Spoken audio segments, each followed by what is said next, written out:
Assalamualaikum warahmatullahi wabarakatuh. Halo semuanya, bagaimana kabarnya? Semoga selalu sehat dan tetap semangat untuk belajar. Berjumpa kembali bersama saya Mrs. Rini Rianti. Pada video kali ini, kita akan belajar materi Bahasa Indonesia kelas 11 tentang karya ilmiah.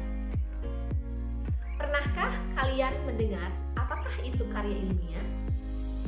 Seringkali kalian di sekolah dihadapkan pada tugas-tugas dari beberapa mata pelajaran tentang membuat laporan kerja berupa karya ilmiah. Pada video kali ini, kita akan membahas tentang definisi karya ilmiah, jenis-jenis karya ilmiah, struktur karya ilmiah, dan ciri kebahasaan dari karya ilmiah.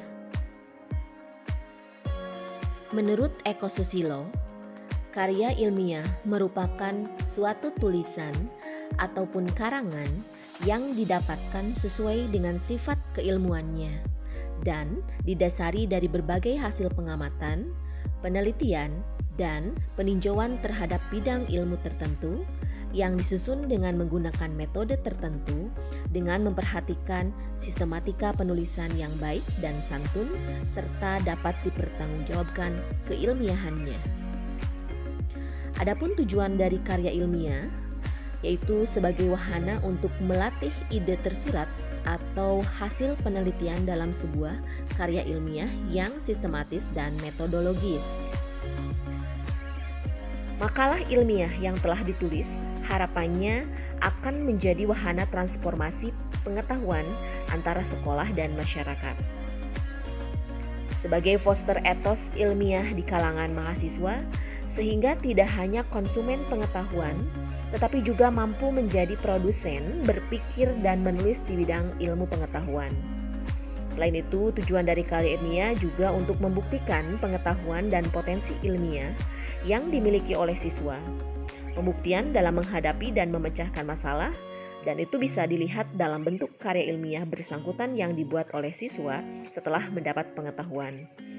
Dan yang selanjutnya untuk melatih keterampilan dasar dalam melakukan penelitian. Ada beberapa jenis karya ilmiah, diantaranya makalah. Makalah ini merupakan karya ilmiah yang membahas sebuah permasalahan dan pembahasannya berdasarkan analisis secara objektif yang ditulis oleh seseorang atau kelompok. Dan yang selanjutnya ada jenis yang namanya artikel.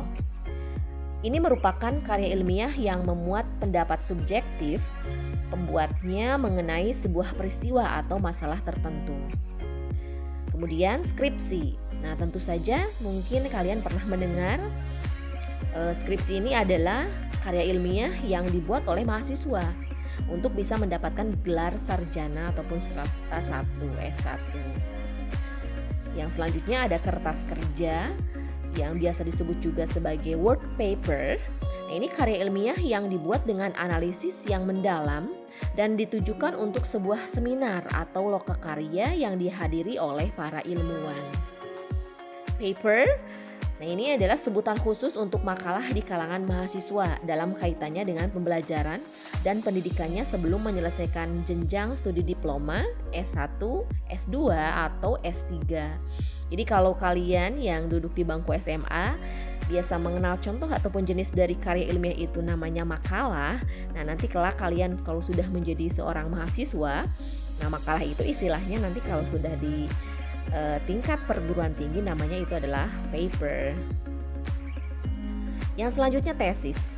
Nah, ini merupakan karya tulis ilmiah mahasiswa untuk menyelesaikan program studi S2 atau disebut juga pasca sarjana yang bersifat lebih mendalam dibandingkan dengan skripsi.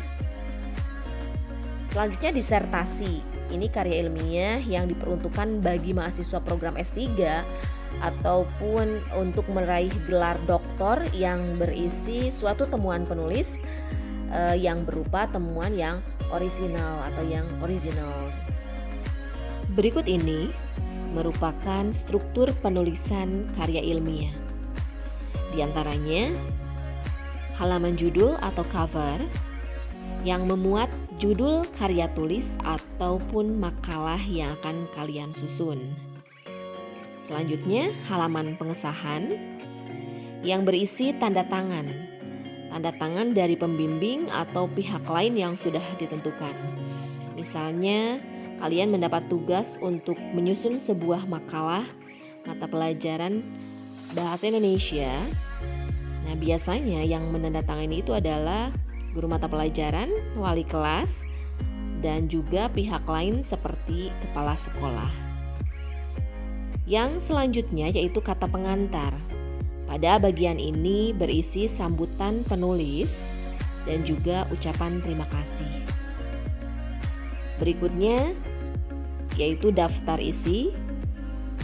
Berikutnya yaitu bab 1, pendahuluan, yang berisi latar belakang, rumusan masalah, dan tujuan. Kemudian bab yang kedua, kajian pustaka, di mana kajian pustaka ini berisi teori yang digunakan sebagai acuan. Bab yang ketiga yaitu pembahasan, atau bisa juga berupa hasil dari penelitian. Bab yang keempat, penutup, yang berisi kesimpulan serta saran. Selanjutnya ada daftar pustaka dan juga lampiran. Kemudian kita akan membahas mengenai ciri kebahasaan dari karya ilmiah. Di antaranya, ciri kebahasaan dari karya ilmiah itu yaitu reproduktif. Karya ilmiah ditulis oleh peneliti atau penulis yang harus diterima dan dimaknai oleh pembacanya sesuai dengan makna yang ingin disampaikan. Jadi pembaca itu harus bisa langsung memahami konten ataupun isi dari karya ilmiah ataupun makalah. Ciri selanjutnya, tidak ambigu. Sebuah karya ilmiah harus memberikan pemahaman secara detail ataupun rinci dan tidak dikemas dengan bahasa yang tidak membingungkan. Dengan begitu, maksud dari karya ilmiah itu bisa langsung diterima oleh pembacanya. Tidak emotif. Karya ilmiah ditulis tidak melibatkan aspek perasaan dari penulisnya. Sebab karya ilmiah harus memaparkan fakta yang didapatkan dari hasil analisis penelitian, bukan dari perasaan subjektif dari penulisnya. Menggunakan bahasa baku agar mudah dipahami. Penggunaan bahasa baku itu meliputi setiap aspek penulisannya, mulai dari penulisan sumber, teori, hingga penulisan kesimpulan. Ketidakbakuan pada tulisan karya ilmiah hanya akan membuat pembacanya bingung dan apa yang ingin disampaikan dalam tulisan tidak dipahami pembaca. Menggunakan kaidah keilmuan. Penulisan karya ilmiah harus menggunakan kaidah keilmuan atau istilah-istilah akademik dari bidang penelitian si penulis.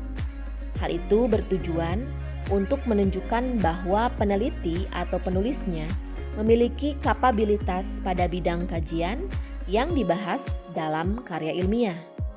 Penggunaan kaidah atau istilah ilmiah itu juga menjadi takaran seberapa ahli peneliti pada bidang keilmuannya. Bersifat dekoratif, artinya penulis karya ilmiah harus menggunakan istilah atau kata yang memiliki satu makna.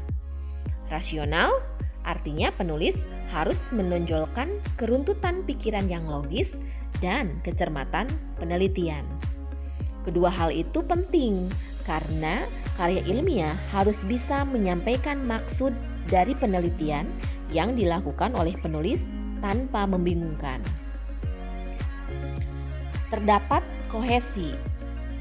Karya ilmiah harus memiliki kesinambungan antar bagian dan babnya dan bersifat straightforward. Maksudnya yaitu tidak bertele-tele atau tepat sasaran. Bersifat objektif. Karya ilmiah harus bersifat objektif. Hal ini sangat penting karena karya ilmiah tidak dibuat berdasarkan perasaan penulisnya. Karya ilmiah harus menunjukkan fakta dan data-data dari hasil analisisnya, jadi tidak memiliki kecondongan subjektivitas. Menggunakan kalimat efektif. Penulisan karya ilmiah harus menggunakan kalimat efektif. Tujuan penggunaan kalimat dalam karya ilmiah agar pembaca tidak dipusingkan dengan penggunaan kalimat yang berputar-putar. Demikian video pembelajaran kita kali ini. Jika ada pertanyaan terkait materi hari ini, silakan kalian kirimkan ke Google Classroom. Terima kasih, sampai jumpa di video berikutnya. Wassalamualaikum warahmatullahi wabarakatuh.